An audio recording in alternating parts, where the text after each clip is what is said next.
Le titre que nous avons donné pour cette célébration, c'était Noël, jour de naissance, jour d'espérance.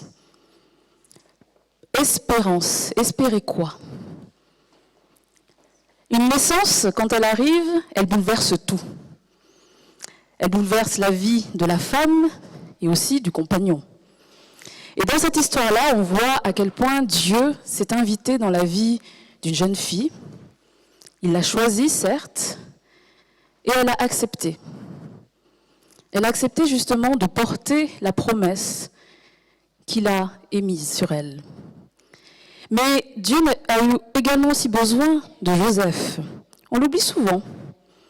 Quand on parle de Noël, on pense Jésus, on pense à Marie. Mais il y a aussi eu Joseph. Lui qui a été aussi obligé d'accepter, obligé ou il a consenti. Il faisait partie aussi du plan du Seigneur. En acceptant de prendre Marie chez lui, sans déshonneur, sachant que cet enfant n'était pas biologiquement le sien, mais en lui donnant un nom, en l'élevant, en lui donnant même justement l'apprentissage. Car on le sait que Jésus plus tard justement deviendra charpentier, comme son père. La promesse, elle vient du fait qu'il y a des décennies, il y a des centaines, des milliers d'années, était annoncée au peuple juif l'arrivée d'un sauveur. Et dans cette histoire-là, tout comme dans l'histoire de Jésus, nous savons que Dieu n'arrive pas comme on peut s'attendre. Il s'est invité au sein d'un couple.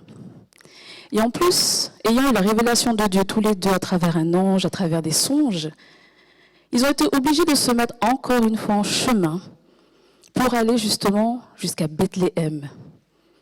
Voyager alors qu'on est enceinte, voyager avec son compagnon, même s'il peut mettre toute la volonté du monde pour l'aider, ça n'a pas dû être très simple. Et en plus, arriver là-bas, à Bethléem, on vous dit que c'est la ville natale de Joseph. Je me suis personnellement demandé en me disant, si c'est sa ville natale, il n'y avait pas de la famille, des amis lointains qui auraient pu les accueillir? Non. On vous dit que la ville est bondée. Il n'y a plus de place. Je ne sais pas comment ils ont dû se sentir en se disant que Dieu est avec eux et pourtant ils sont obligés de vivre encore quelque chose comme ça. Et Dieu va permettre que l'enfant naisse où? Dans une étable. C'est un joli mot, étable, crèche. On se dit qu'il y a du foin, que ça va être, entre guillemets, tout chaud. Dans une étable, ce n'est pas l'endroit où un enfant doit naître. Parce que c'est là où se trouvent les animaux, là où se trouve le caca, aussi les excréments des animaux. Il fait sûrement froid, ce n'est pas du tout hygiénique. Et pourtant, c'est là qu'une place va être faite. Et ça ne veut pas dire que Dieu n'était pas là, bien au contraire. Malgré la crasse, malgré l'obscurité, Dieu était avec eux.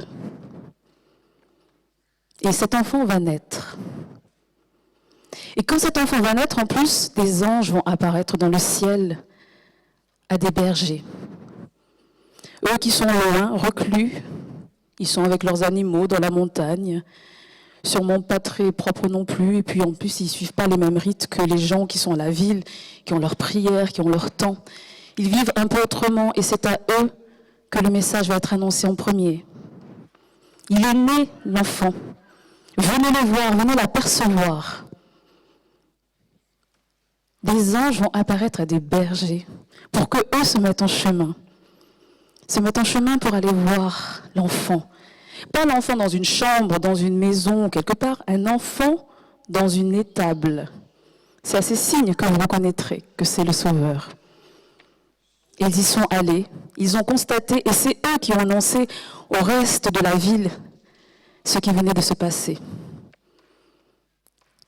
Dieu avait promis un enfant, un sauveur. Et on le saura plus tard, même les astres ont agi. Même les astres, en fait, ont montré que quelque chose se passait. Pourquoi? Parce qu'on saura plus tard que des mages, pas des rois mages, des mages venus d'Orient, se sont eux-mêmes mis en chemin parce qu'ils avaient observé dans le ciel qu'il y avait quelque chose d'exceptionnel. Ils ont suivi l'étoile. Aujourd'hui, nous sommes invités à redécouvrir cette promesse, cette lumière. Oui, notre monde va peut-être pas aussi bien que ça. On entend parler de beaucoup de choses négatives. Et c'est important d'être en communion avec celles et ceux qui sont moins bien lotis que nous, qui vivent des instants difficiles. Mais souvenons-nous aussi d'une chose, c'est que Dieu, il agit encore aujourd'hui. Nous connaissons la fin de l'histoire, nous connaissons cette scénette, on la trouve bien mignonne. Mais mettez-vous à la place d'un couple qui est dans une étable en train d'accueillir un enfant, mais avec la certitude quand même que Dieu est là, est présent. Ils se mettront d'ailleurs en place plus tard et nous connaissons aussi la suite. Ils ne seront pas épargnés, mais Jésus lui marchera avec les hommes et les femmes. Il annoncera des paroles de réconfort, des miracles, il y aura des signes. Et la promesse de Dieu, c'était celle-ci, envoyer quelqu'un, envoyer un sauveur, le Messie pour le monde, pour aider le monde à croire, à continuer d'avoir la foi, pour continuer de voir même cette petite lumière au milieu des ténèbres. La promesse d'une naissance, c'est aussi normalement la promesse d'un avenir. Lorsqu'une femme est enceinte, elle porte le présent, mais elle porte aussi le futur. Et au sein d'une famille, on choisit les enfants. Les enfants sont vivants, ils se baladent, ils font leur vie. Mais en même temps aussi, ils sont appuyés, ils sont entourés d'amour par les parents, par les grands-parents. Jour de naissance, jour d'espérance. Qu'avons-nous à espérer encore aujourd'hui? Espérer que justement, malgré ce qui se passe, nous sommes en bonne santé, ou du moins nous tenons debout. Que nous avons encore du temps à passer avec les nôtres. Nous pouvons encore dire aux autres qu'on les aime, qu'on est là. Ou nous pouvons aussi encore avoir du temps pour demander la prière, pour être soutenus. Le Seigneur est présent, le Seigneur est là, et dans cette scénette, n'oubliez jamais une chose, c'est que ce n'était pas si simple que ça. Même Marie, même Joseph et Jésus n'ont pas été épargnés. Mais nous sommes ici, justement, dans la lumière. Nous sommes aussi appelés filles et fils de Dieu.